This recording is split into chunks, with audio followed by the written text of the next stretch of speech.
get in trouble. Hi. So we're going to do... Hello. Afternoon. Hello. Well, hello. Good morning. Hi, Lucy. Have a great day. I'd make sure I don't Okay, so we're going to talk about vocabulary associated with algebra and associated with financial stuff like loans and savings. So the first one is in an expression that contains at least one variable. And I have an example below that. It shows you an expression 2a equals 42 minus a. There is a variable. There's one variable. What's that variable? A. And that's called an algebraic Expression.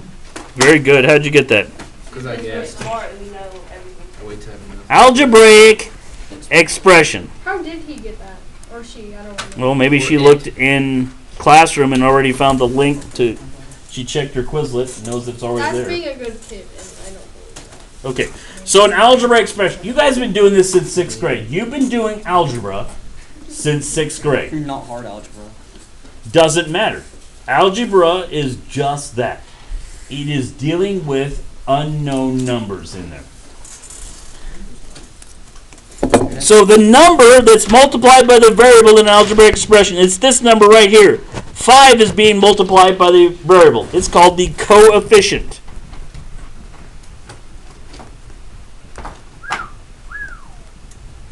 Coefficient. It lives with the variable.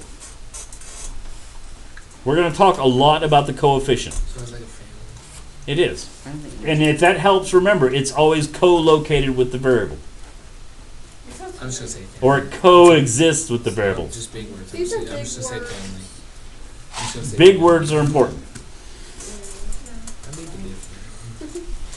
Okay, what's a denominator that's the same in two or more fractions? Like 1/2 and 3/2. Whoops. 1/2 and 3/2. What do we call that denominator? A common denominator. We knew it. We just didn't. We don't have quick reflexes. Yeah. I have quick reflexes. Come on, John. Common denominator. That's why I can catch people going fast. So a common denominator is how we take fractions and we do multiplication and division using that common denominator, right? Or addition, actually, Yes. addition and subtraction. Using that common denominator. The last one is interest earned or paid on principal and the previously paid interest. That's this formula right here. This is the formula for compound interest. Whoops, can't spell interest. Compound interest is actually what's most common on loans nowadays. Because simple interest you'll only get from your Uncle Fred. Because nobody else will loan you money at simple interest except maybe your friends. It's not Fred. It's Sam. He's a simulated uncle. He coexists with your family. It's like a box. Okay, so there's the formula. Where else do you see this formula that A equals principal times 1 plus the rate squared? Or to t. In math. Where else do you see it? Algebra. Come on, Felicity, tell me where you're seeing it. Is it on that yellow sheet under compound interest? On my yellow sheet under compound interest. Very good. Holy. Okay, what is a value that does not change? These are those values. It's a specific number that already exists. It's called a constant. A constant is a value that does not change. It's already been written in the problem as a specific number. If we were looking at those, what's a value that does change called? Value change? It's a variable because it varies. We're going to get to that one. It's a value that can be a lot of different things, right? What is a mathematical sentence that shows that two expressions are equivalent? Equivalent means it's got an equal sign, right? What is it? Inequality. Nope. Variable. Equality. An equation. Whoa. Dude. Yeah. An equation shows equal. Think about equal. Equation and equal start with the same thing, right? Yeah. So an equation has an equal sign in it. It says the left side is equal to the right side. How did it tell you? Hmm? How did it tell you? Okay. No, I said how did it tell you? Okay. So that's an equation. Okay, the next one, and you guys were here, a mathematical sentence that shows the relationship between quantities that are not equivalent. That's got this sign right here. It's either less than or more than, less than or equals. Now it's what? Now it's equal. Now it's an inequality because it's unequal. It's not equal. It's got that less than or greater than symbol in there.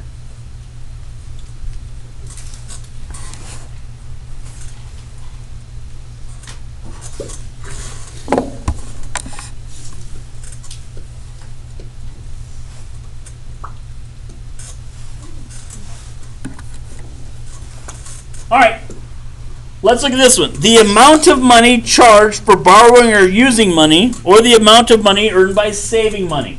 If you have a loan and you take out a loan with a bank, they do it for a reason, so they can make money. That money is called interest.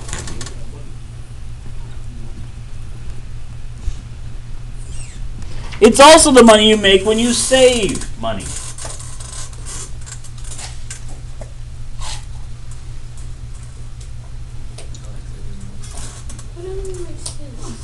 What do you mean it doesn't make sense? Who said that? Huh? Did you okay.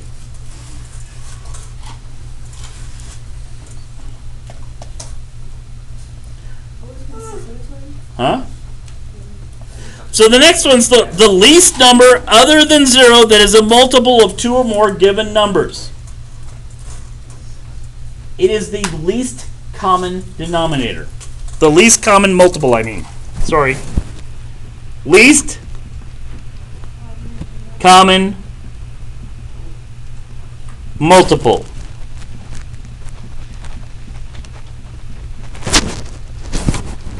Multiple.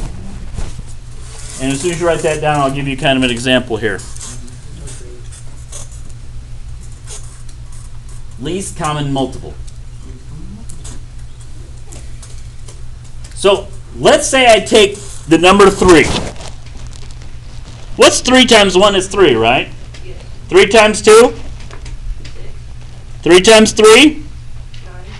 3 times 4? 12. Now let's take the number 4. What's 4 times 2? 4 times 3? 4 times 4. 12 becomes the least common multiple between 3 and 4. You use this to find a common denominator. Does that make sense? The least common multiple between these two. And it really can be that easy. Write 2 charts. Times 1, times 2, times 3, and go down until you find a number that matches on both charts. The least common multiple. What is a calculation from input values to an output value? I.e.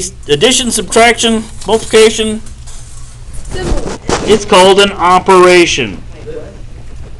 Operation. Operation means to do something.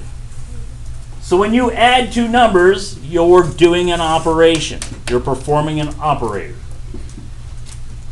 You're cutting them in half and then No, if you're adding them together, you're sticking them together with super glue. Now if you're subtracting, you're slicing the amount of the second one out of the first one. You get vicious too. So an operation is anything you do with 2 numbers. Can you do an operation with a variable? no. Can you subtract 2 from x? You have to find what X is. You can. You just write x minus 2. Now at some point in your future, you're going to have to, what she said, define what x is. But for right now, you can have our operation x minus 2, and it's completely legal. Later on, you're going to have to figure out what x is. A fixed percent of the principal. What's a fixed percent of the principal? You guys already know. You're cheating over here. Oh, yes. Simple interest. Yeah. This is that loan you get from Uncle Fred. It's not Fred. It's Sam. So A simple interest loan works like this. You go, dear Uncle Fred, I'm attending college and I need $10,000. And Uncle Fred says, I'd happily loan you $10,000 for 3% interest. And you're like, great, Uncle Fred, in 3 years I'll pay you back your loan plus your 3% interest. No bank will ever do that for you, only your relatives. Because they don't make as much money as they do with a compound interest loan. A compound interest loan makes a lot of money, whereas a simple interest loan doesn't. Does that make sense? Yes. Little did you know that Fred would die. Well, if Fred dies, then you get to keep the money. And A value or values that make an equation or an inequality true. Put your arms down. I know you're looking at, I'm proud of you. That would be a solution. I said it. Using your resources. It is. Are we allowed to use our resources? I hope so. Yeah. We should do it more often, like during Sit tests. there hoping nine, you know, when you So, think about this. I have an equation that says 3x plus 3 equals 6. X equals 1 is the solution because I can pump it back in. So what's 3 times, if it's x here, what's x now? 1. So 3 times 1 plus 3 equals 6. Whoops. I want you guys to type that into your calculators. Exactly as it shows. 3 plus 1, or 3 times 1 plus 3 equals 6. 3 times 1 plus 3 equals 6. 3 times 1 plus 3 True. equals... Yeah, it says true. 3 times 1 plus 3 equals 6. That's cool. No end solved. Just type 3 times 1 plus 3 equals 6. Did you all get a cool phrase that you didn't think your calculator would spit out at you? Yes. You should, if you remember back to the first day we talked about it. It said true. Whoa. That means 1 is the solution. 1 makes the statement true. And last, a symbol used to represent a quantity that can change. That's this thing right here. We call it a variable because another word for change is to vary. So a variable can change.